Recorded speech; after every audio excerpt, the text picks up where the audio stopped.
آج ہم پڑھیں گے سعادت حسن منٹو کی کہانی پھولوں کی سازش۔ باغ میں جتنے پھول تھے سب کے سب باغی ہو گئے۔ گلاب کے سینے میں بغاوت کی آگ بھڑک رہی تھی۔ اس کی ایک ایک رگ آتشی جذبے کے تحت بھڑک رہی تھی۔ ایک روز اس نے اپنی کانٹوں بھری گردن اٹھائی اور غور و فکر کو بالائے طاق رکھ کر اپنے ساتھیوں سے مخاطب ہوا۔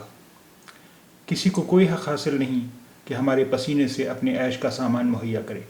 ہماری زندگی کی بہاریں ہمارے لیے ہیں اور ہم اس میں کسی کی شرکت گوارا نہیں کر سکتے۔ گلاب کا منہ غصے سے لال ہو رہا تھا۔ اس کی پنکھڑیاں تھر تھر آ رہی تھیں۔ چمیلی کی جھاڑی میں تمام کلیاں یہ شور سن کر جاگ اٹھی اور حیرت میں ایک دوسرے کا منہ تکنے لگیں۔ گلاب کی مردانہ آواز پھر بلند ہوئی۔ ہر ذی روح کو اپنے حقوق کی نگرانی کا حق حاصل ہے اور ہم پھول اس سے مستثنیٰ نہیں ہیں۔ ہمارے قلوب زیادہ نازک اور حساس ہیں۔ گرم ہوا کا ایک جھونکا ہماری دنیا رنگ و بو کو جلا کر خاکستر کر سکتا ہے اور شبنم کا ایک بے معنی قطرہ ہماری پیاس بجھا سکتا ہے۔ کیا ہم اس کانے مالی کے کھردرے ہاتھوں کو برداشت کر سکتے ہیں جس پر موسموں کے تغیر و تبدل کا کچھ اثر نہیں ہوتا؟ موتیا کے پھول چلائے، ہرگز نہیں۔ لالا کی آنکھوں میں خون اتر آیا اور کہنے لگا، اس کے ظلم سے میرا سینہ داغدار ہو رہا ہے۔ میں پہلا پھول ہوں گا جو اس جلاد کے خلاف بغاوت کا سرخ جھنڈا بلند کرے گا۔ یہ کہہ کر وہ غصے سے تھر تھر کانپنے لگا۔ چمیلی کی کلیاں متحیر تھیں کہ یہ شور کیوں بلند ہو رہا ہے۔ ایک کلی ناز کے ساتھ گلاب کے پودے کی طرف جھکی اور کہنے لگی، تم نے میری نیند خراب کر دی ہے۔ آخر گلا پھلا پھلا کر کیوں چلا رہے ہو؟ گل خیرہ جو دور کھڑا گلاب کی قائدانہ تقریر پر غور کر رہا تھا بولا، قطرہ قطرہ مل کر دریا بنتا ہے۔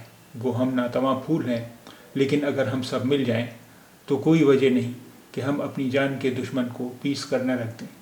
ہماری پتیاں اگر خوشبو پیدا کرتی ہیں تو زہریلی گیس بھی تیار کر سکتی ہیں۔ بھائیو، گلاب کا ساتھ دو اور اپنی فتح سمجھو۔ یہ کہہ کر اس نے اخوت کے جذبے کے ساتھ ہر پھول کی طرف دیکھا۔ گلاب کچھ کہنے ہی والا تھا کہ چمیلی کی کلی نے اپنے مرمری جسم پر ایک تھرتھری پیدا کرتے ہوئے کہا، یہ سب بیکار باتیں ہیں۔ آؤ تم مجھے شعر سناؤ، میں آج تمہاری گود میں سونا چاہتی ہوں۔ تم شاعر ہو، میرے پیارے آؤ، بہار کے ان خوشگوار دنوں کو ایسی فضول باتوں میں ضائع نہ کریں اور اس دنیا میں جائیں جہاں نیند ہی نیند ہے، میٹھی اور راحت بخش نیند۔ گلاب کے سینے میں ایک ہیجان برپا ہو گیا۔ اس کی نبض کی دھڑکن تیز ہو گئی۔ اسے ایسا محسوس ہوا کہ وہ کسی اتھاہ گہرائی میں اتر رہا ہے۔ اس نے کلی کی گفتگو کے اثر کو دور کرنے کی سعی کرتے ہوئے کہا، نہیں، میں میدان جنگ میں اترنے کی قسم کھا چکا ہوں۔ اب یہ تمام رومان میرے لیے مہمل ہیں۔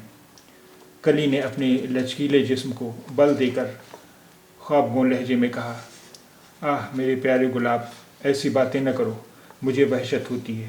چاندنی راتوں کا خیال کرو، جب میں اپنا لباس اتار کر اس نورانی فوارے کے نیچے نہاؤں گی تو تمہارے گالوں پر سرخی کا اتار چڑھاؤ مجھے کتنا پیارا معلوم ہوگا اور تم میرے سیمی لب کس طرح دیوانہ وار چومو گے۔ چھوڑو ان فضول باتوں کو، میں تمہارے کاندھے پر سر رکھ کر سونا چاہتی ہوں۔ اور چمیلی کی نازک ادا کلی گلاب کے تھرائے ہوئے گال کے ساتھ لگ کر سو گئی۔ گلاب مدہوش ہو گیا۔ چاروں طرف سے ایک عرصے تک دوسرے پھولوں کی صدائیں بلند ہوتی رہیں مگر گلاب نہ جاگا۔ ساری رات وہ مخمور رہا۔ صبح کانا مالی آیا۔ اس نے گلاب کے پھول کی ٹہنی کے ساتھ چمیلی کی کلی چمٹی ہوئی پائی۔ اس نے اپنا کھردرا ہاتھ بڑھایا اور دونوں کو توڑ لیا۔